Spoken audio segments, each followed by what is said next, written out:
할렐루야.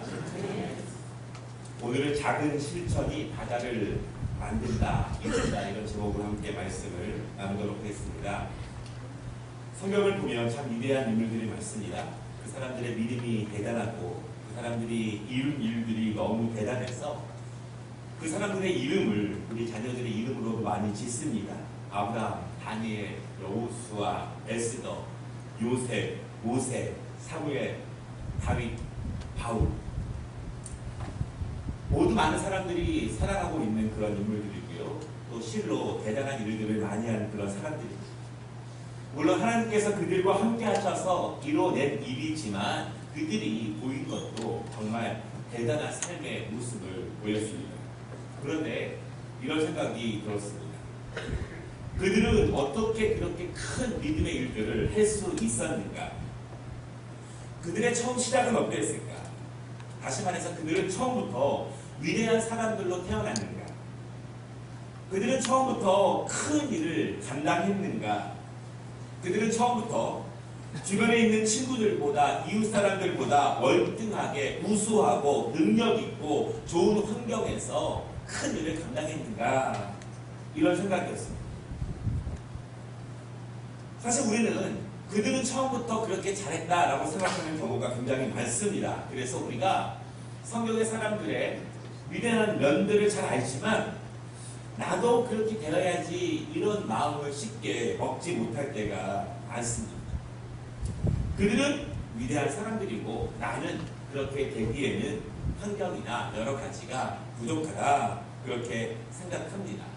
그러다 보면 믿음의 일에 대해서, 말씀의 일에 대해서 시작조차 못해보는 경우가 있게 되고, 그러다 보면 이 성경 말씀에 있는 사람들은 나와는 완전히 다른 세상에 사는 사람들이다, 이렇게 믿게 되고 굳어질 때가 굉장히 많습니다. 여러분, 그렇지만 그렇지 않습니다. 말씀을 보면 엘리야도 우리와 같은 성정을 가진 사람이다, 이렇게 말씀하셨습니다. 성경에 있는 사람들이 얼마나 연약했던 사람들일까요? 여러분, 지금보다 4,000년, 5,000년 전의 사람들입니다. 삶의 환경이 얼마나 어려웠겠습니까?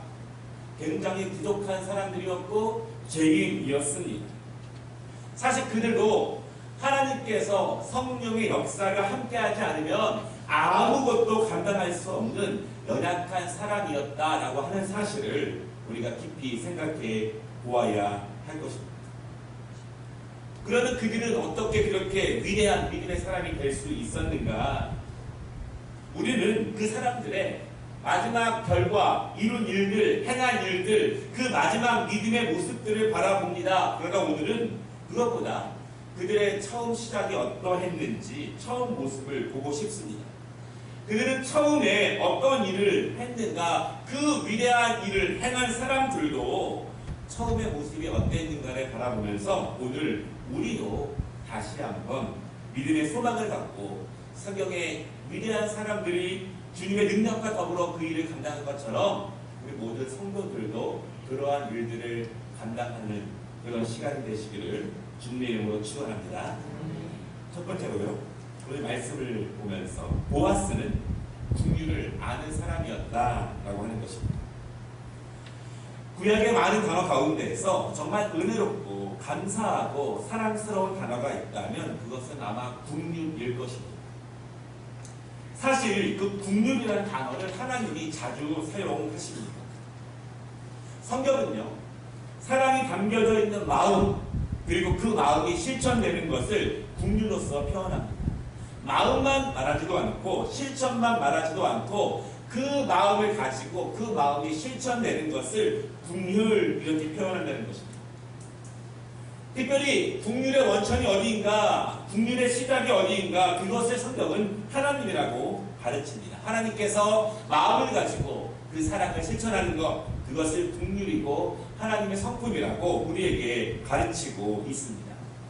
여러분, 그런데 우리가 긍휼이라는 단어에 대해서 주목해 볼 필요가 있는 것은요, 이 긍휼이라는 단어는 아무 때나 사용되는 것이 아니라 어떤 특수한 경우에 이 단어가 사용되는데, 언제 사용되냐면 특별히 약하고 비참하고 도울 자가 전혀 없는 사람에게 베풀어지는 전적인 자비의 마음과 사랑의 실천, 이것을 국률이라고 말합니다.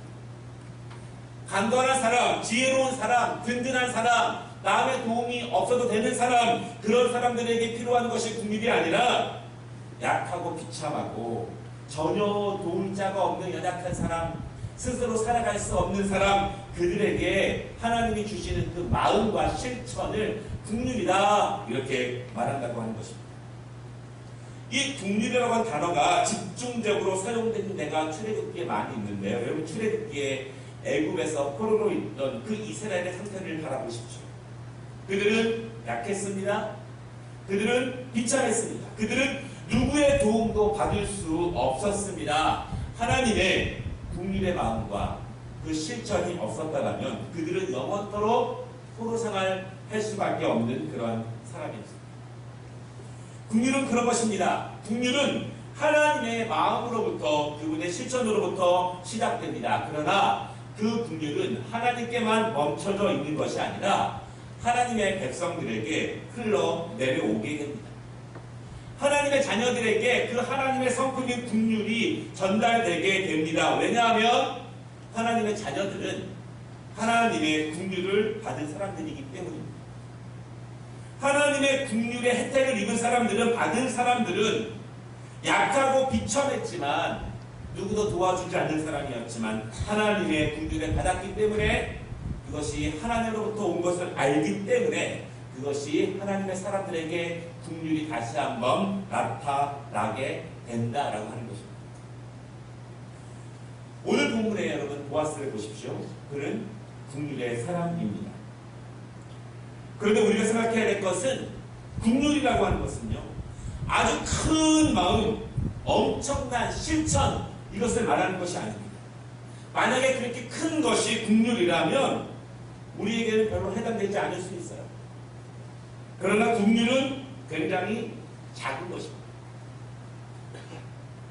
룻은 가난하고 불쌍한 사람이었습니다. 룻의 시어머니도 남편과 사별하고 룻도 남편과 사별했습니다. 얼마나 불쌍합니까?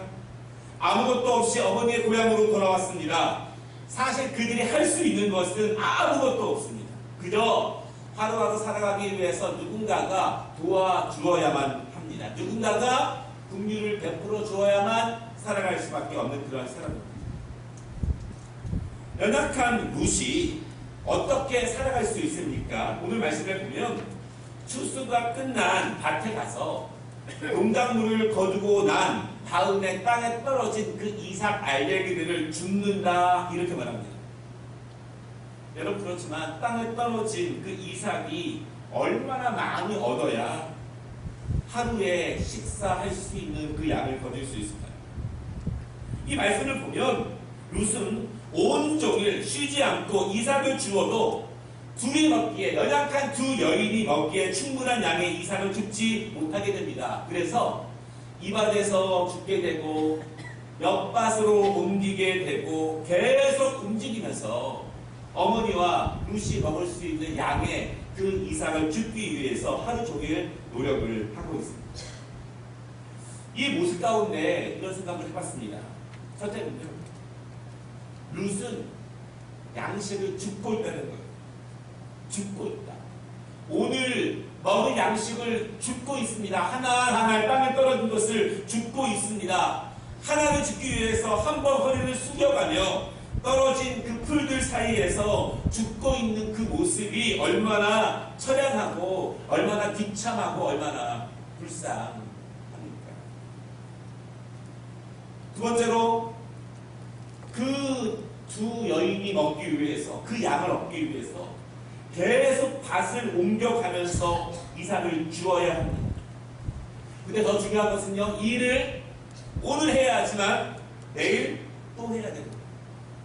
내일 모레 이 일을 또 해야 합니다.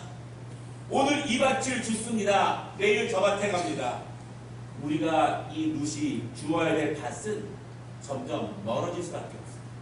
계속 멀리 가서 허리를 굽혀가며 그 이삭을 주어야 합니다. 얼마나 비참합니까? 얼마나 불쌍합니까? 그때 룻에게 긍휼을 베푸는 사람이 있었는데 그가 보아스입니다. 5절 말씀을 보면요, 보아스는 자신의 밭에서 이삭을 줍는 룻을 보게 됩니다. 여러분 중요한 것은요, 처음에 보게 되었습니다. 그리고 보아스는 룻에 대해서 관심을 갖게 됩니다. 그리고 종에게 룻의 상황에 대해서 묻습니다. 보고 묻는 것. 8절 말씀을 보면 보아스는 룻에게 말을 하게 됩니다. 다른 밭에 가지 말고 보아스 자신의 밭에서 충분히 이삭을 거두게 합니다. 15절 말씀을 보면 룻은 보아스에게 말합니다. 보아스는 종들에게 말합니다. 룻이 이삭을 더 많이 죽을 수 있도록 곡식다발을 아예 땅에 뽑아서 땅에 놓아서 그것을 룻이 가져가게 하라, 이렇게 말합니다. 눈으로부터 시작해서 곡식을 땅에 놓는 것까지 시작하게 됩니다. 이 보아스의 모습을 보면 우리는 긍휼이 어떻게 시작되는 것을 알게 됩니다. 연약한 자, 그 사람을 보게 되고 그 사람에 대해서 관심을 갖게 됩니다. 그 사람의 상황과 형편에 대해서 알아보게 합니다. 그 사람의 사정을 듣게 됩니다. 그리고 그 사람에게 조금 더 은혜를 베풀게 됩니다. 여러분, 이것이 긍휼의 마음과 긍휼의 실천입니다. 하나님께서 우리에게 주시는 그 마음입니다. 하나님의 긍휼을 받은 사람들이 그 긍휼을 점진적으로 베풀어 나아가는 과정이다라고 하는 것입니다. 우리 눈에 무엇이 보인다면, 하나님이 우리 눈에 무엇을 보게 하셨다면 하나님이 우리를 통해서 또 다른 긍휼의 강이 흘러 넘치시기를 원하신다는 사실을 여러분 믿으시기를 바랍니다. 중요한 것은요, 이 보아스에게 이삭 한 바구니가 얼마나 중요하겠습니까? 보아스는 별로 중요하지 않을 수 있습니다. 더 중요한 것은 룻이 오늘 가져가는 그 이삭 한 바구니가 룻의 가정을 한 번에 일으킬 수 있는 양도 아닙니다. 겨우 한두 끼 해결할 수밖에 없는 그 양을 긍휼을 통해서 보아스가 룻에게 베풀어 줍니다. 여러분, 이것이 긍휼입니다. 하나님이 보아스의 마음을 통해서 룻을 보게 하셨습니다. 가련한 마음이 들게 하셨고 측은히 여기는 마음을 갖게 하셨고 그 마음을 통해서 조금 더 은혜를 베풀게 하십니다. 이렇게 생각하면 쉽게 이해가 될 수 있을 것 같습니다. 어머니의 하나님만 바라보고 나이 들고 병든 그 어머니를 떠날 수 없기 때문에 어머니의 고향에 함께 온 그녀, 아무것도 없습니다. 그녀가 어머니를 봉행하기 위해서 남의 밭을 전전하면서 이삭을 줍는 모습, 그 모습을 하나님이 보신다면 얼마나 치근히 여기시고 안타까워하셨을까. 어머니의 하나님만 바라보고 무작정 따라 나선 그녀가 그렇게 이삭을 줍는 모습을 보고 얼마나 하나님의 마음이 안타까웠습니다. 보아스는 그러한 하나님의 마음을 헤아리는 사람입니다. 그리고 그 마음으로 작은 실천을 행하는 것, 그것이 긍휼입니다. 그래서 보아스는 긍휼의 사람이 됩니다. 오늘 말씀을 통해서 두 번째로 볼 수 있는 것은 작은 긍휼들이 쌓이면 큰 바다를 이루게 됩니다. 보아스의 긍휼과 그 마음의 실천, 결국 우리가 이 룻기의 마지막 부분에 보면은요, 보아스와 룻은 부부가 되는 인연이 됩니다. 그저 조금 베푸는 것이었는데 그 마음을 가지고 내가 조금 더 마음을 쓰는 것이었는데 그 인연 가운데 하나님의 뜻과 계획 가운데 하나님은 그 둘을 부부로 만들어 주십니다. 내 작은 선행과 내 작은 실천과 내 작은 긍휼의 실천 가운데 얼마나 위대한 하나님의 뜻이 계신지 우리는 알 수 없지만 단지 성령께서 우리의 마음에 감동을 주시는 것이 있다면 우리는 그것을 믿음으로 순종하며 행하는 것입니다. 여러분, 그런데요, 그 작은 긍휼의 실천을 통해서 일어난 그 보아스와 룻의 관계는 우리 기독교의 모든 역사를 보면 아주 엄청나게 위대한 일을 행하게 됩니다. 마태복음 1장에 보면 이스라엘의 족보가 나옵니다. 아브라함부터 예수 그리스도까지 이르는 그 족보 가운데 1장 5절과 6절에 이렇게 말씀합니다. 보아스는 루셀에서 오벳을 낳고 오벳은 이새를 낳고 이새는 다윗 왕을 낳으니라. 결국 그 작은 인연으로 시작된 보아스와 룻 그들의 증손자가 다윗 아닙니다. 그리고 그 계보에서 예수님이 탄생하게 됩니다. 여러분, 보아스가 그것을 기대했겠습니까? 보아스는 그저 마음에 감동 주는 대로, 보이는 대로, 마음이 가는 대로 자기가 할 수 있는 작은 국률들을 실천하게 되었는데 그 계보에서 이러한 위대한 일들이 발생하게 되었다라고 하는 거죠.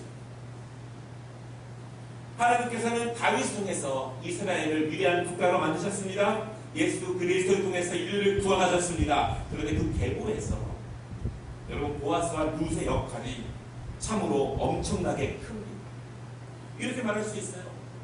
예수님의 계보에 다윗의 계보에 꼭 보아스와 룻만 있으니까 그렇게 말할 수 있지만 하나님의 전폭적인 개입의 역사가 보아스와 룻의 만남 가운데 있습니다.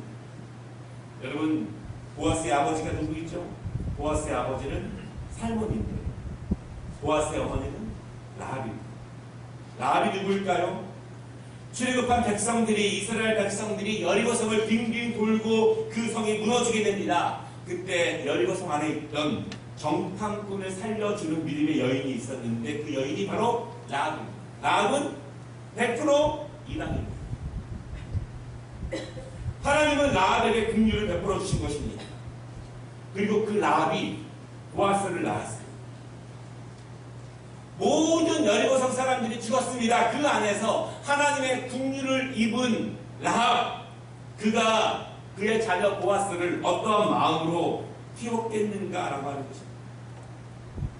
제가 분명히 믿기는 이 보아스의 긍휼의 마음들과 그 실천은 아마도 그의 부모, 그의 어머니를 통해서 전해져 내려오는 가정 교육이었을 거예요. 왜냐하면 그의 부모들 자체가 하나님의 전폭적인 긍휼에 의해서 여기까지 왔기 때문에 그 사랑과 그 은혜를 자녀들에게 가르치게 됩니다.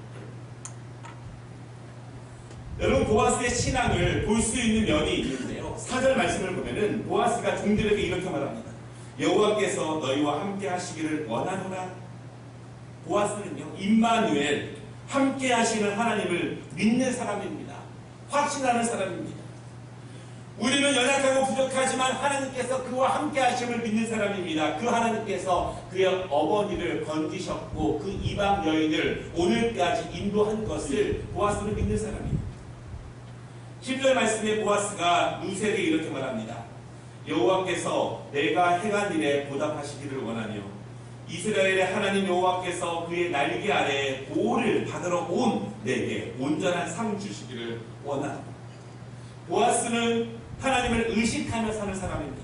보아스는 하나님의 성품을 아는 사람입니다. 보아스는 그 성품을 닮아가려고 노력하는 사람입니다. 보아스는 상 주시는 하나님이심을 아는 사람입니다. 보아스는 하나님의 사람을 주의 날개 아래로 보호하신다는 하나님의 사랑을 아는 사람이 바로 보아스입니다. 이방인인 그의 어머니에게 긍휼을 베풀어 주시고 그 가정을 인도하신 하나님의 은혜를 아는 사람이 바로 보아스다라고 하는 것입니다. 여러분, 룻은 어떻습니까? 그녀는 모압 사람입니다. 이방 여인입니다. 하나님은 나이 많고 늙은 시어머니를 버리지 않고 자신의 젊은 인생을 포기하고 어머니와 함께 이스라엘로 온 룻을 통해서 보아스를 통해서 긍휼을 얻게 하십니다. 여러분, 혈통적으로 보면요, 룻은 100% 이방 사람입니다. 보아스는 최소한 50% 이방 사람입니다. 수많은 다윗의 계보 가운데, 예수님의 계보 가운데 하나님은 이러한 두 사람을 만나게 해주셔서 다윗 왕조를 세우셨고 예수 그리스도의 계보로 삼으십니다. 온전히 혈통적으로 100% 아브라함 자손이 아니라는 얘기예요.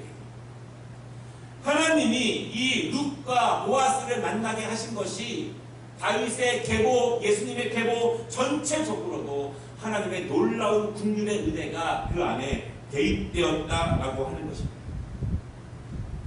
하나님은 왜 보아스와 룻에게 그 계보 가운데 이러한 큰 축복을 주셨습니까? 보아스가 큰 일을 했습니까? 그가 위대한 사람입니까? 그렇지 않다는 거예요. 작은 긍휼을 베푼 보아스도 이방인의 아들이고 룻도 이방 사람입니다. 원래는 하나님의 날개 아래 이스라엘의 백성들 안에 거할 수 없는 사람들인데 하나님의 긍휼을 통해서 그들을 부르십니다. 아브라함의 자손이 아닌 자들을 하나님의 계보로 넣어주시고 하나님의 자녀로 삼아주신 것이 하나님의 긍휼 그 자체라고 하는 것입니다. 여러분 마찬가지 아닐까요? 하나님은 우리를 하나님의 자녀로 선택해 주시고 불러주시고 영적인 아브라함의 계보에 넣어주신 것이 하나님의 긍휼이라는 것을 믿으시기를 바랍니다. 하나님은 이방 여인인 룻과 이방인의 피가 있는 보아스를 통해서 이스라엘의 구원의 계보를 형성하시는 거죠. 혈통적으로 육적으로 아무렇거나 우리에게는 아브라함의 피가 없지만 하나님의 긍휼을 통해서 이방인인 우리를 하나님의 자녀로 삼아주신다는 사실을 여러분 믿으시기를 바랍니다. 에베소서 2장 4절과 5절 말씀에 긍휼이 풍성하신 하나님이 우리를 사랑하신 그 큰 사랑을 인하여 허물로 죽은 우리를 그리스도와 함께 살리셨고 그렇게 말합니다. 긍휼이 풍성하신 그 사랑으로 우리를 살리신 것입니다. 베드로전서 2장 10절 말씀을 보니까요. 너희가 전에는 백성이 아니더니 이제는 하나님의 백성이요 전에는 긍휼을 얻지 못하였더니 이제는 긍휼을 얻은 자가 되었다. 예수 그리스도의 은혜로 우리가 하나님의 자녀가 된 것입니다. 여러분 사실 긍휼은요 훈련되는 것입니다. 훈련되면서 그 작은 긍휼들이 점점 큰 바다를 이루어내게 됩니다. 우리의 작은 마음, 작은 감동, 작게 보고 있는 것, 그 마음을 하나님의 마음으로 헤아리고 행하고 실천하는 모습 가운데 이 위대한 일들의 바다가 우리의 작은 긍휼을 통해서 만들어질 수 있다는 사실을 여러분 믿으시기를 바랍니다. 말씀을 마치겠습니다. 우리가 하나님의 긍휼을 배우고 실천해야 될 이유가 있습니다. 야고보서 2장 13절 말씀을 보면 긍휼을 행하지 아니하는 자에게는 긍휼 없는 심판이 있습니다. 긍휼은 심판을 이기고 자랑하는 마태복음 5장 7절 긍휼히 여기는 자는 복이 있나니 그들이 긍휼히 여김을 받을 것입니다. 하나님은 이렇게 긍휼을 베푸는 자에게 은혜를 주시고 또 다른 긍휼을 주십니다. 시편 103편 13절 아버지가 자식을 긍휼히 여긴 같이 여호와께서 자기를 경외하는 자를 긍휼히 여기시나니 하나님을 경외하는 자에게 긍휼을 주신다는 사실을 믿으시기 바랍니다. 오늘 우리가 룻의 모습을 통해서 하나님의 마음을 헤아린 보아스처럼 우리가 하나님 아버지의 마음을 헤아리고 우리가 행할 수 있는 긍휼, 그 긍휼의 실천들이 모여져서 큰 믿음의 바다를 만들 수 있다는 사실을 믿으시기 바랍니다. 그 은혜가 우리 모두에게 충만하시길 주님의 이름으로 축원합니다. 기도하겠습니다.